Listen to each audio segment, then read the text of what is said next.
Hey folks, this is John Muntean. I want to take a few minutes to talk to you a little bit about my parents and the outrageous claim that they made at my birth that I was somehow the heir to the legacy, political legacy, of John Kennedy. Or that's an outrageous claim, and I've said before that mine is not a family of prominence or power or wealth. They made this claim nonetheless, and in their day, while you may not know my name very well, they were certainly well known within their circles. A little bit about my father. My father was born to Romanian immigrants in Dearborn, Michigan in the 1920s. His father was an early employee of the Ford Motor Company and was a decades-long employee of them and retired as a machinist for the Ford Motor Company. Dad grew up in the Detroit area. After high school, during the World War II began, he volunteered to serve his country and was a veteran serving as a navigator on a B-24 bomber over the European theater of operations. After the war, he got his bachelor's degree and began working and ended up in Georgia, where eventually he met my mother when they were both students at the University of Georgia. He is a graduate student and her is an undergraduate student. After getting his master's degree, he decided to enter the seminary, became an Episcopal priest, and was placed in a few locations in South Georgia in the early 60s, before I was born. Became active in the Civil Rights Movement, was a member of the Southern Christian Leadership Council, and because of his activities, the church ended up having to move him for his family's safety a number of times before I was born. Eventually they settled in Atlanta, where he went to study for his doctorate degree. And by the end of the 70s, by the end of the 60s, he decided to leave the clergy and leave the movement. There are reasons for that. If you want to know more details, you can ask me to answer them. I may be able to provide some. But he decided it was better for him and his family to leave the movement.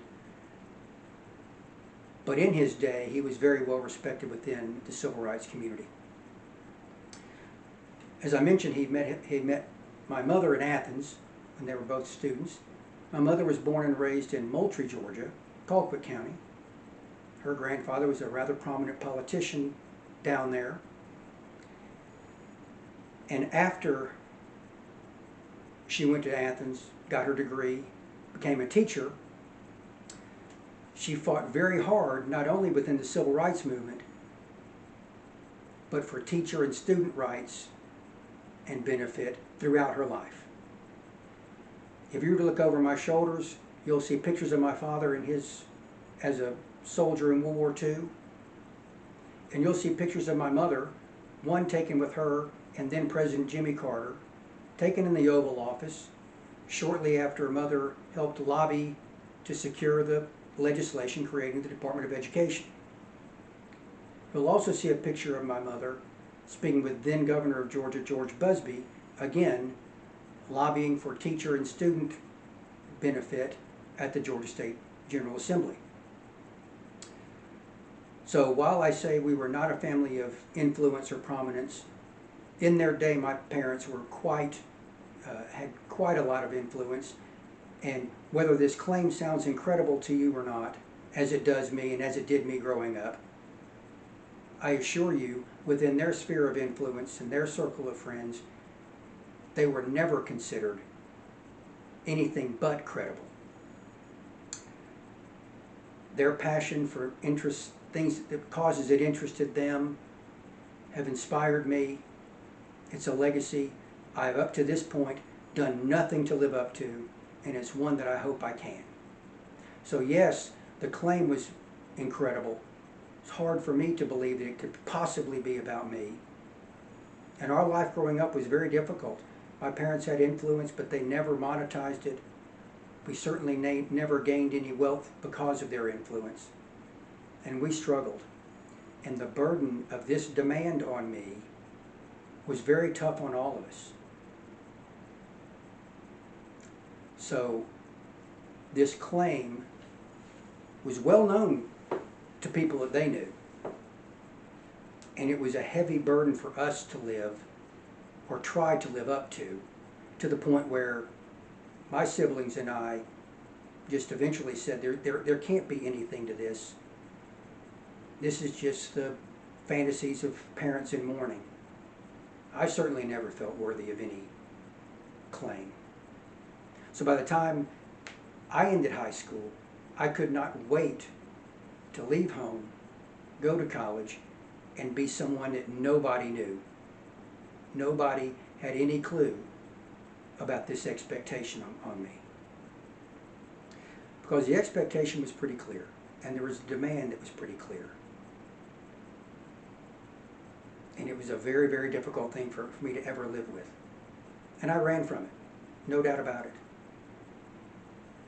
Until recently, as I suffered divorce, suffered loss of my father a few years ago, I really began to soul search and ask myself, why did I never sit down with either one of my parents and ask them what caused them to make this claim for me and what the plan was. It was never discussed in our house. Decades have gone by and we never addressed it. I lost mother in 1985 to cancer, lost dad in 2013 at a very old age, and I just never had the courage to ask them what in the world were they thinking. It's one of my big regrets in life. But I've been doing a lot of soul searching since then, wondering what has caused my life to not be the success that they supposedly envisioned for me, and what I had not done right all these years.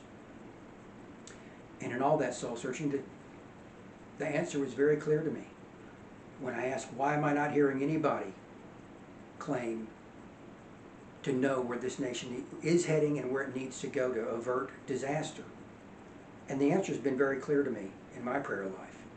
It's been, I'm not hearing anybody else say it because it's been my task and I've run from it. So a few years ago, I finally decided to start facing this demand and seeing if I could live up to the claim.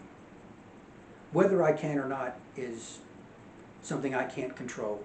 I will do my best if anybody thinks that there's any reason to believe in me.